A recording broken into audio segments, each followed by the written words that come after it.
Temos aqui, queridos, uma sequência de 3 cenas.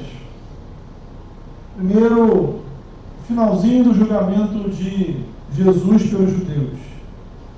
Em seguida, Pedro negando que conhecia Jesus. E, finalmente, o julgamento de Jesus pelas autoridades romanas, que resultou na sua crucificação. Então, a gente pode encarar esses acontecimentos de 2 maneiras. Do ponto de vista histórico, a gente tem aqui um conflito que vai se acentuando ao longo do ministério de Jesus, desde quando Jesus começa o seu ministério, as suas primeiras curas. Os judeus, eles começam a conspirar para tirar Jesus de circulação. Lá no capítulo 3 do Evangelho de Marcos, veja, no capítulo 3, no iniciozinho do Evangelho, já há essa decisão por parte dos judeus. E Jesus, quando você chega no capítulo 8, Jesus começa a preparar os discípulos, dizendo: olha, isso vai acontecer, eu vou ser preso, eu vou ser morto, mas eu vou ressuscitar. Então Jesus sabia que aquele caminho era um caminho sem volta. O ódio e a inveja dos líderes judeus só iam crescendo, até que finalmente, por meio da traição de Judas, eles põem as mãos em Jesus. E nesse ponto de vista, a história de Jesus não é muito diferente de outras histórias. A história humana, ela está cheia de exemplos assim: homens e mulheres inocentes que são mortos por pessoas invejosas, gente cruel, gente que faz de tudo para se manter no poder. Então, Jesus é mais uma vítima inocente da violência, da crueldade humana, coisa tão cotidiana, corriqueira no nosso país e em tantas partes do mundo. Agora, o Evangelho nos convida a um olhar mais profundo. Veja você, algo que você precisa avaliar do ponto de vista espiritual, a perspectiva espiritual desse conflito, desse embate. Porque, veja, Jesus não era simplesmente um homem bom, um homem justo, um homem crente. Jesus é o Filho de Deus. Primeiro versículo do Evangelho de Marcos vai nos dizer que este é o princípio do Evangelho do Filho de Deus. O Evangelho de João vai mostrar que Jesus é o próprio Deus que se torna ser humano. Ele participa da Trindade Santa. Deus é Pai, é Filho e é Espírito Santo. 3 pessoas, um único Deus. Filho de Deus, 100% divino, se torna ser humano. Aquele homem que anda pela Galileia fazendo milagres é o Filho de Deus em carne e osso.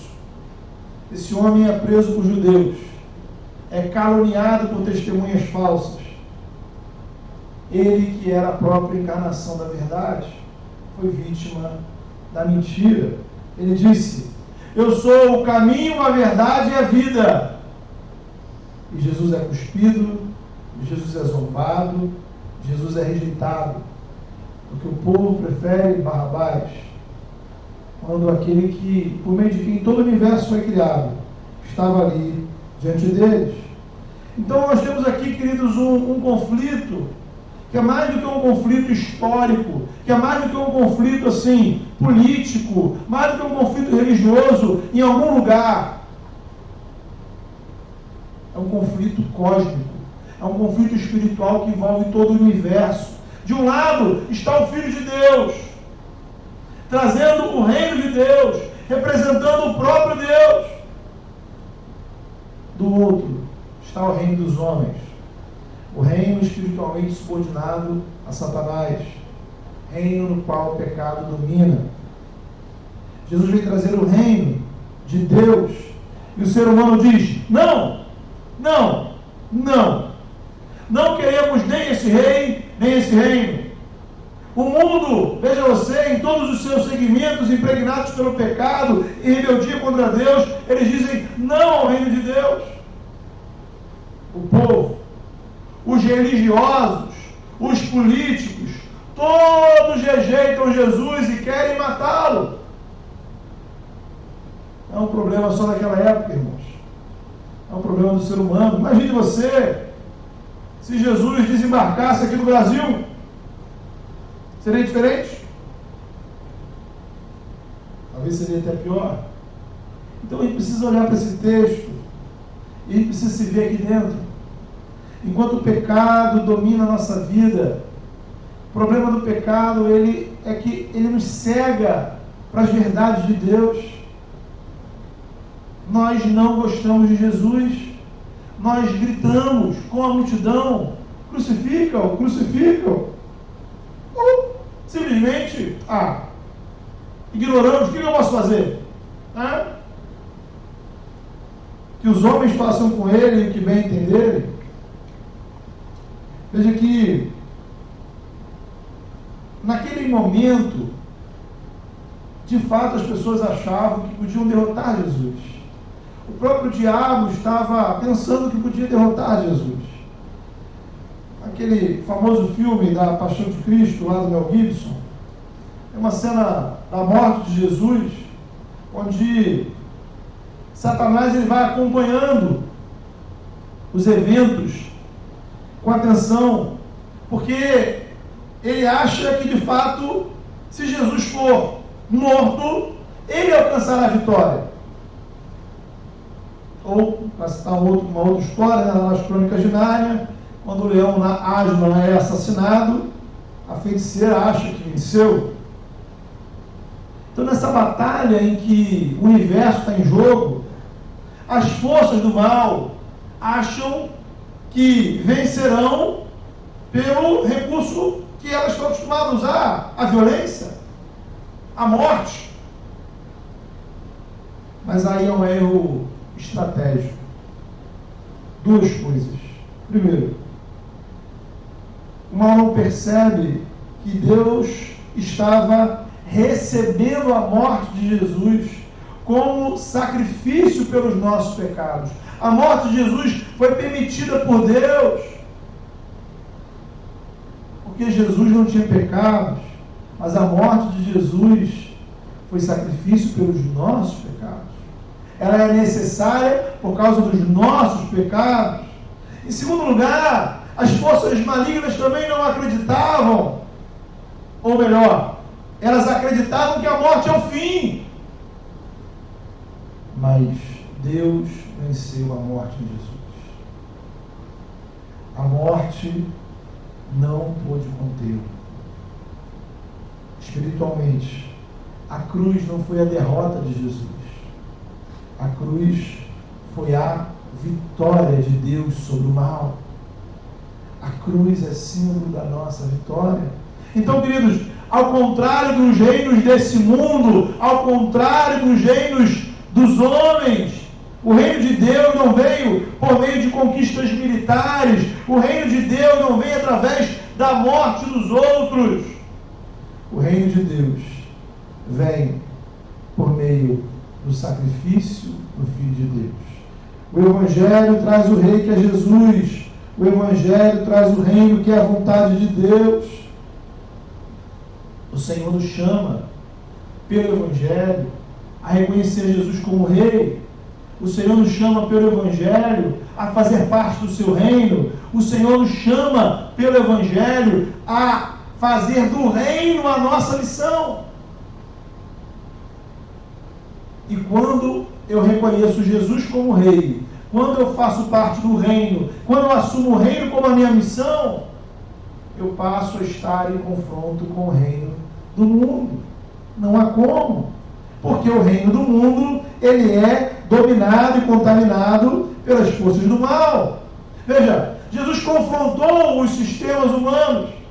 Não precisamos mais de templo, porque adoramos a Deus através de Jesus. Não precisamos mais de sacerdotes, porque Jesus é o nosso sacerdócio. Não precisamos mais ser da nação de Israel, porque agora em qualquer lugar do mundo, quem crer e confessar Jesus como Senhor e Salvador é povo de Deus.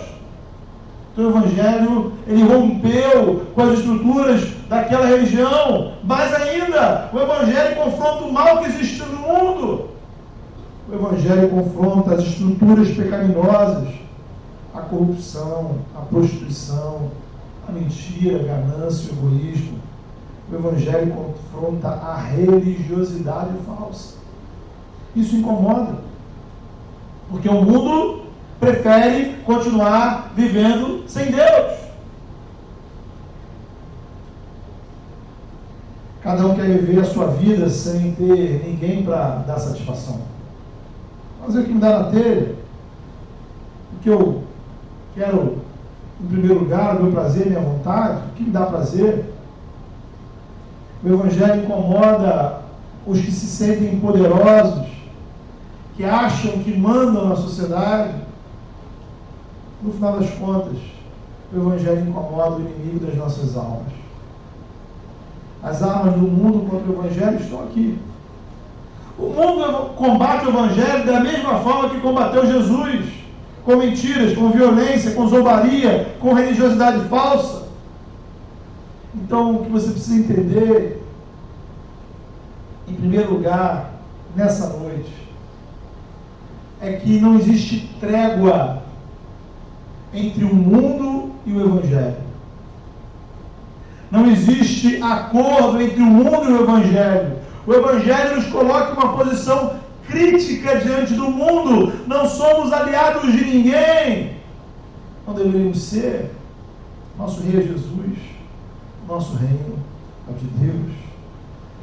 Só existem dois lados na batalha, irmão. Dois lados. Ou Jesus é o seu rei e você vive o reino, ou você nega o reinado de Deus e faz parte da rebelião espiritual que existe por aí. Não dá para a gente ser amigo dos dois, porque o mundo quer te destruir. Veja o caso aqui do julgamento de Jesus. Tudo isso aqui foi ilegal. Tudo. Na tradição judaica, eles não podiam se reunir à noite. Eles não podiam se reunir na casa do sumo sacerdote. Eles não podiam julgar e condenar alguém no mesmo dia. E mesmo a afirmação de Jesus, tecnicamente, não era uma blasfêmia. Pilatos sabia que Jesus era inocente. Lavou as mãos. O mundo usa de tudo para destruir você. O mundo não quer ser confrontado. O mundo prefere Barrabás. O mundo prefere os reality shows da vida. O mundo prefere as disputas de poder político. O mundo prefere o inferno. O reino das trevas continua seduzindo, nos atraindo, para depois nos destruir. Então o desafio desse texto é dizer a você ter discernimento espiritual.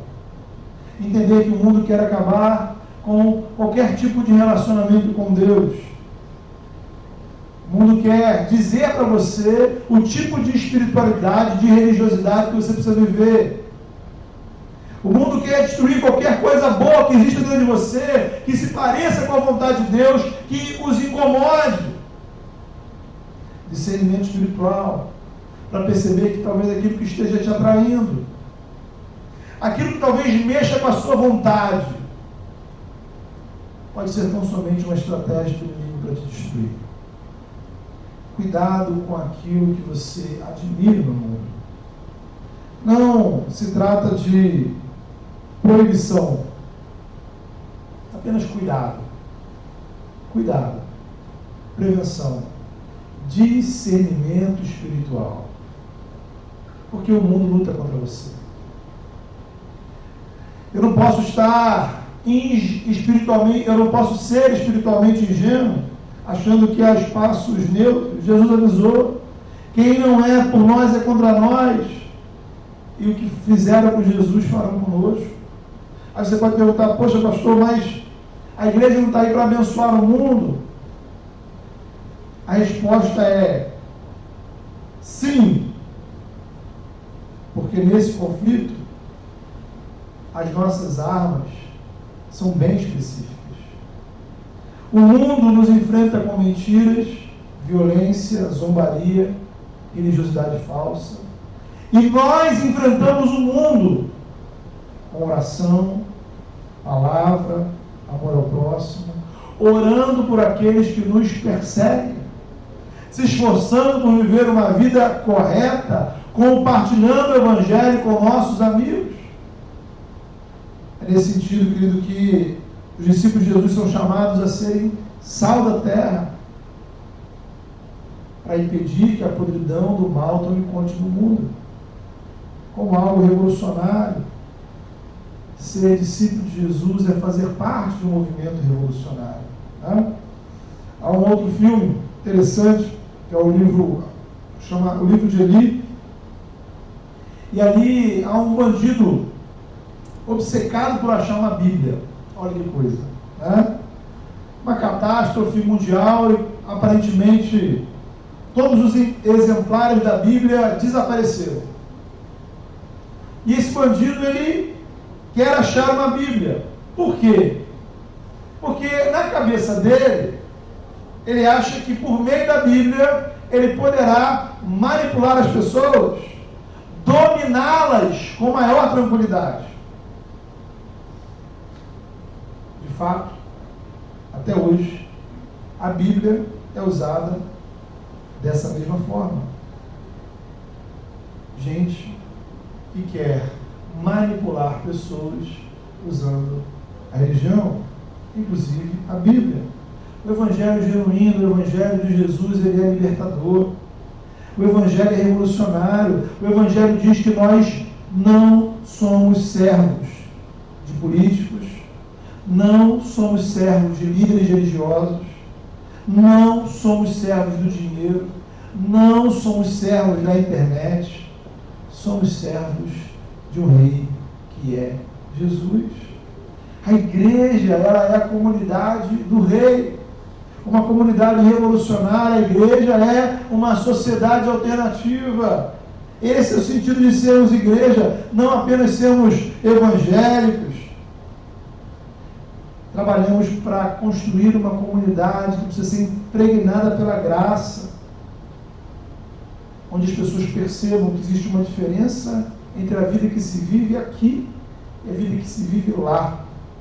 Uma comunidade onde culto é o espaço onde nos reunimos para encontrar o rei, para adorar o rei, para celebrar o rei e para daqui expandir o reino. Não podemos perder essa perspectiva, irmãos. Isto aqui é uma atividade revolucionária, porque aqui confrontamos os poderes que existem no mundo. Anunciamos a existência de um novo rei. Proclamamos a chegada de um novo reino. E foi por isso que Jesus foi preso. E foi por isso que Jesus foi condenado. É o significado desse texto. Mas não para por aí. Nesse enredo dramático, que se desenrolou da noite de quinta-feira até a manhã de sexta, Jesus foi confrontado com a sua verdadeira identidade. Né? Pilatos pergunta para ele: quem tu és? Jesus não estava muito afim de responder, porque sabia qual era a intenção deles. Então, eles tinham apenas o pretexto para acusar Jesus. Jesus prefere o silêncio. Guarde isso no seu coração. Às vezes, a melhor resposta que a gente pode dar sobre o Evangelho é o silêncio. É o meu direito de ficar calado. Porque às vezes, quem pergunta quer apenas um pretexto para te acusar, para zombar de você, para discutir com você. É o famoso jogar pérola aos porcos. Às vezes a gente precisa apenas aguentar, enquanto o mundo e a sociedade chicoteiam, cospem na igreja, como fizeram com Jesus. O importante é você observar como é que Jesus lidou com isso. Jesus não cuspiu de volta. Jesus não chicoteou de volta.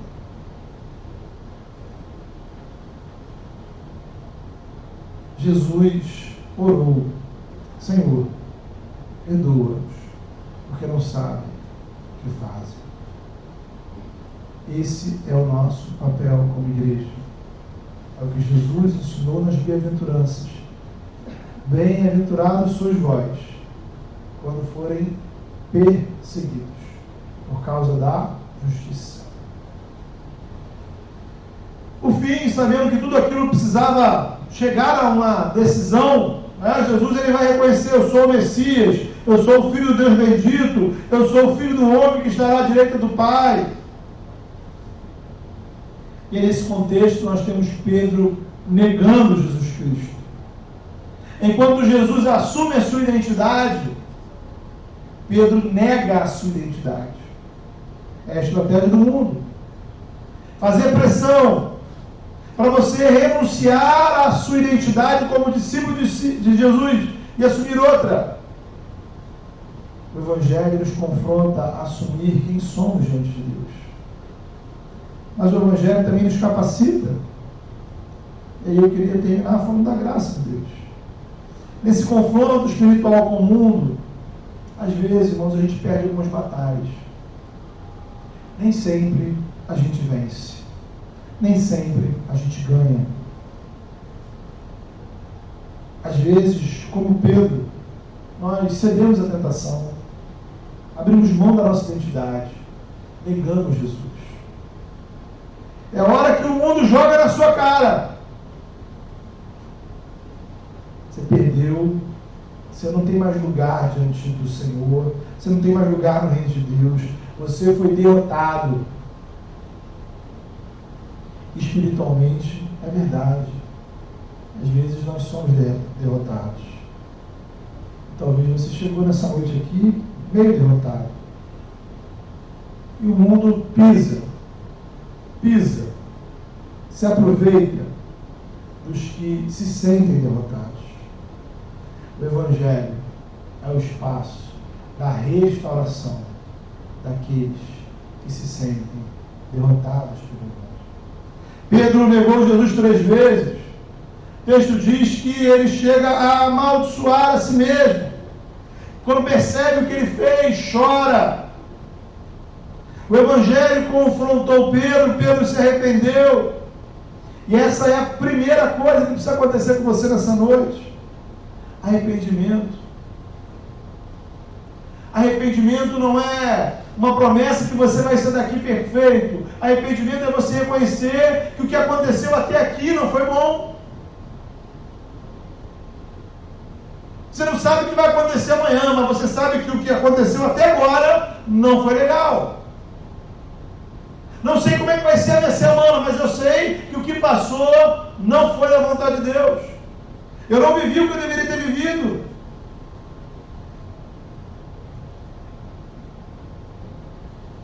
Primeira coisa é a gente reconhecer.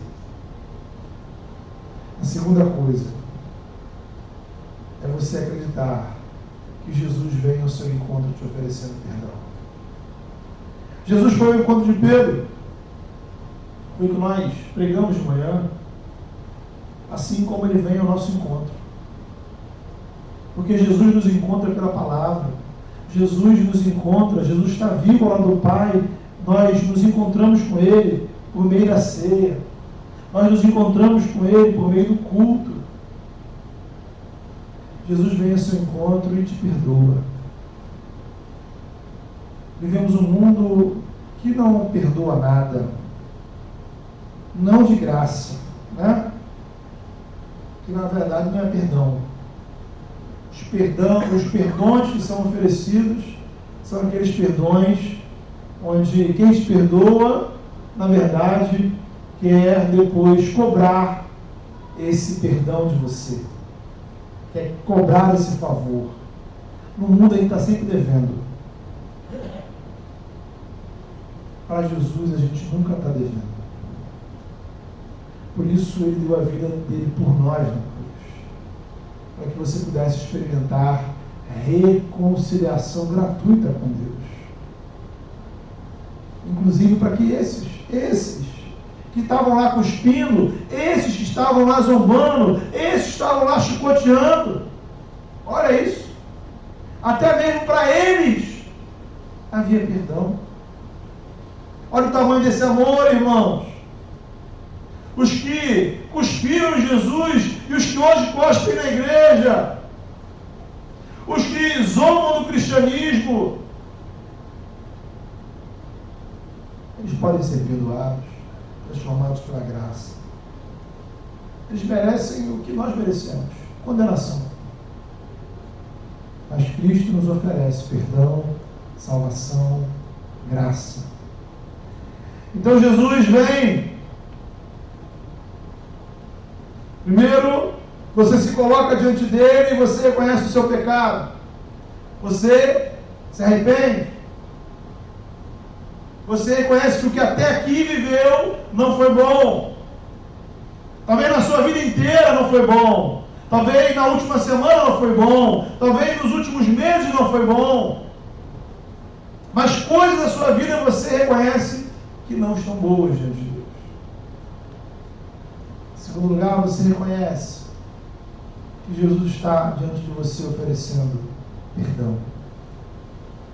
E aí, em terceiro lugar, você vai perceber que quando você coloca a sua vida em Cristo, quando você aceita esse perdão, quando você crê e confessa Jesus como seu Salvador, quando você diz para o mundo, quem me justifica é o Senhor, o Espírito Santo vem sobre a sua vida e muda, e te encoraja, e te impulsiona. Veja o caso de Pedro.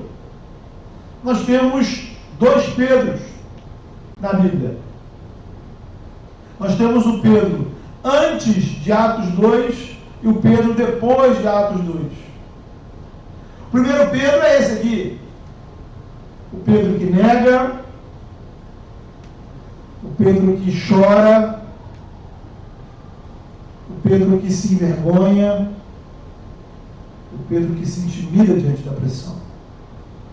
O segundo Pedro é o Pedro após o Pentecostes, capacitado, entusiasmado, renovado, animado com o poder do Espírito, que é preso, é ameaçado com o mesmo chicote que ele viu Jesus ser chicoteado, com a mesma prisão que ele viu Jesus ser preso, ameaçado pelas mesmas pessoas que aqui ele sentiu ameaçado, intimidado.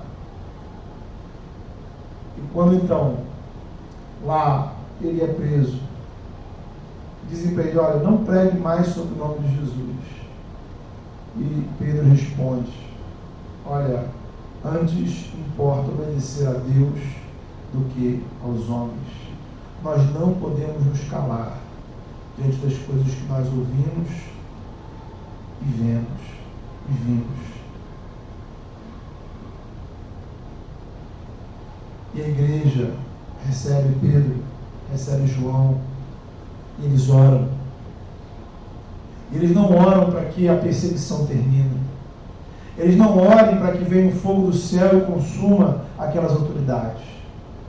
Eles oram para que o Senhor continue dando a eles coragem e intrepidez para pregar o Evangelho. É aí, irmãos, que a gente precisa, é esse espaço que a gente precisa encontrar para viver a missão. Você pode ser o Pedro intimidado. Nós somos esse Pedro também. O Pedro que, diante das dificuldades, dos problemas, das adversidades, e não precisa, não são ameaças de morte muitas vezes, são coisas tão pequenas que nos fazem desistir da missão. E o poder está na capacitação do Espírito. Senhor, aí Paulo vai nos falar sobre a importância de nós nos enchermos do Espírito. Enchermos do Espírito para vivermos a missão. Enchermos do Espírito para enfrentarmos as ameaças do mundo. Enchermos do Espírito para vivermos o reino de Deus. O mundo vai te acusar. O mundo vai querer te condenar.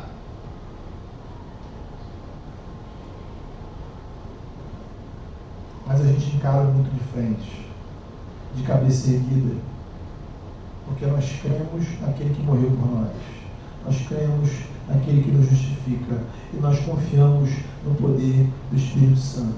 Só existe missão porque nós confiamos no poder do Espírito. E um dia, sim, um dia o mundo também vai prestar contas ao Senhor. Um dia, Jesus vai estar aqui. E todos estarão diante dele. Aí não vai ter jeitinho, não vai ter desenrolo, não vai ter falsas testemunhas, dinheiro, fama, quem você conhece, não fará diferença. Ali essa batalha chegará ao fim. Jesus vem. E cada um de nós comparecerá diante dele.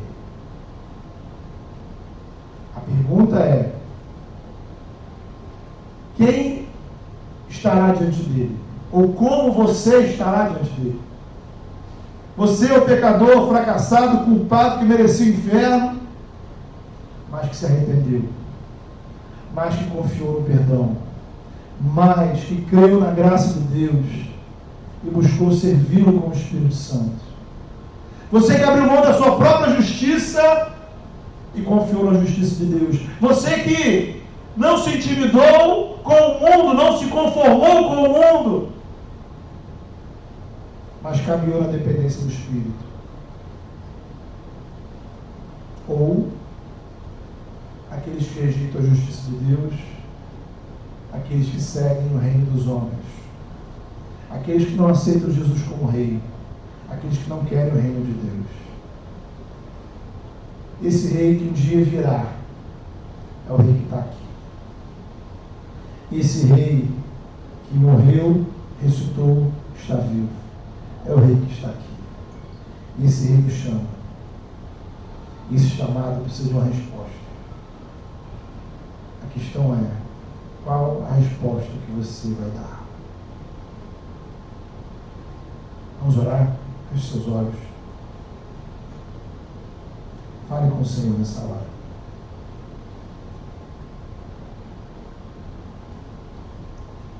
Deus amado, nós nessa noite nos submetemos ao Senhor,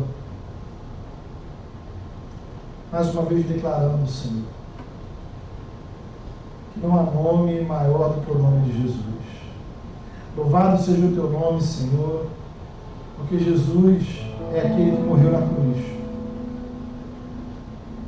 que ressuscitou, que está vivo. Louvado seja o teu nome, Senhor, porque por meio de Jesus o Senhor trouxe o teu reino, e o teu reino é uma realidade. Te louvamos, ó Pai, porque a igreja pode ser espaço do teu reino, Senhor. Te louvamos, ó Pai, porque na igreja podemos experimentar a tua presença. Podemos, ó Pai, experimentar do perdão que o Senhor nos oferece.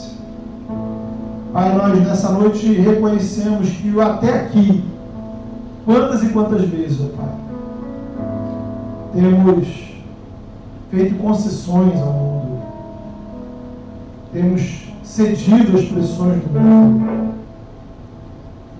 Muitas vezes, ó Pai, somos exatamente como Pedro. Negamos Jesus, negamos a nossa fé, negamos a igreja.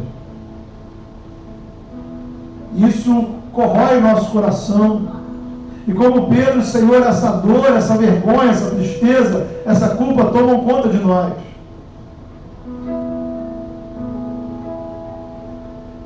Mas nós te louvamos, ó Pai, porque o teu reino é o lugar daqueles que são perdoados. O teu reino é o espaço onde há perdão para aqueles que se arrependem, para aqueles que buscam em Cristo Jesus. E assim nessa hora, ó Pai, ministra o perdão sobre as nossas vidas. Que maior, ó Pai, do que a culpa do nosso coração seja, Senhor, a graça, a confiança na tua graça. Maior do que a tristeza pelos nossos erros, seja a alegria, Senhor, da salvação que o Senhor nos dá. Maior, ó Pai, do que o medo, Senhor, das dificuldades que enfrentamos ao nosso redor. Seja, Senhor, a confiança no poder do Espírito. Pai, em nome de Jesus, move-nos, ó Pai, a viver a missão do Senhor nesse mundo, sem se intimidar, ó Pai, com as dificuldades da vida. Que o Teu reino seja a prioridade das nossas vidas. Em nome de Jesus. Atua entre nós, ó Pai. Atua dentro de nós. Atua através de nós. Faz, ó Pai, desse espaço a manifestação real, concreta, Senhor, do Teu reino. E que possamos ter contato com Jesus que é reino. E que o poder desse reino, que é o poder do Teu Espírito Santo, mova o nosso coração. Para não evitarmos o mal com o mal. Para que possamos ter a sabedoria, Senhor, da hora de falar e da hora de se calar. Dá-nos, ó Pai, o discernimento, para que as nossas ações reflitam, Senhor, de maneira sábia o reino, ó Pai, ao qual o Senhor nos colocou. Em nome de Jesus. E aqueles que chegaram aqui, Senhor, como Pedro, cansados, desanimados, frustrados, eu peço ao Senhor que, assim como o Senhor mudou a vida de Pedro e fez dele um homem corajoso, um homem disposto a Te servir a despeito das dificuldades, um homem que não tinha medo, Senhor, das lutas, mas pregou o Evangelho, impulsionado pelo poder do Espírito. Faz de nós, ó Pai, servos do Senhor, homens e mulheres, impulsionados pelo poder do Espírito. É o desejo do nosso coração. Em nome do Teu Filho que nós oramos.